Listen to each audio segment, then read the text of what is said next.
Comme tous les ans, donc, la Fédé organise sur le département la chantier départemental du nettoyage rivière, d'entretien de rivière, avec la participation des 26 APP du Morbihan.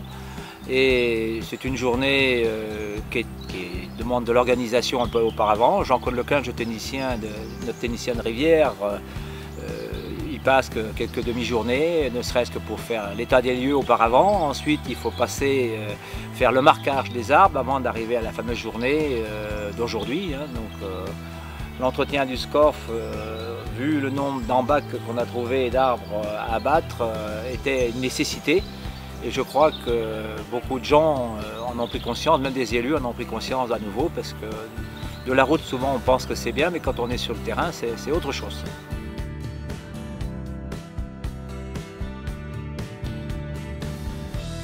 L'objectif de la journée, en fait, c'était d'entretenir un secteur qui avait été restauré plusieurs fois précédemment. Et en fait, le message fort à faire passer, c'était qu'une rivière restaurée nécessite d'être entretenue. Et même si c'est une rivière qui est en bon état, au sens administratif du terme, bon état écologique, c'est-à-dire masse d'eau en bon état, en fait, si on ne l'entretient pas, elle se dégrade. Autre point important, c'était de faire passer le message au niveau de l'Orient Agglo. Alors l'Orient Agglo, avec le bon côté, c'est qu'ils s'investissent dans le CTMA, c'est-à-dire qu'ils prennent la suite du syndicat du SCORF dans le cadre de la GEMAPI.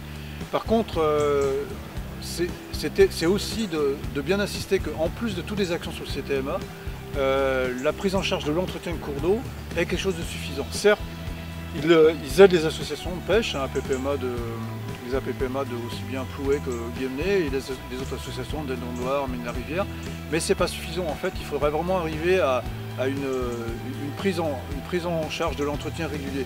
Un message qu'on a essayé de faire passer, c'était de dire que chaque habitant en fait devait consacrer l'équivalent d'une bouteille d'eau, entre 50 et 60 centimes du prix d'une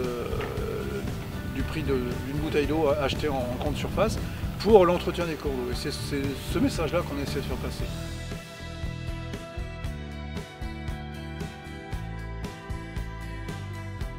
Sur la journée d'aujourd'hui, on a mobilisé une trentaine de bénévoles qui sont soit en intervention vraiment sur le terrain, soit en organisation. On a également insisté pour avoir un petit atelier, un petit chantier de fascine qui a permis de diversifier un peu l'activité d'entretien. Donc là sur une construction végétale de renfort de berge.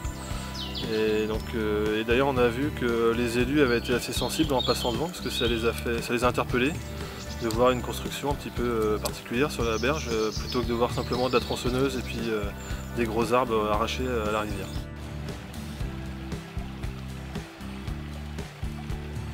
Il y a surtout un volet qui serait important à mettre en œuvre, c'est un volet administratif, c'est-à-dire de protection juridique des cours d'eau. Alors pas tant pour bloquer, mais pour prévenir l'intérêt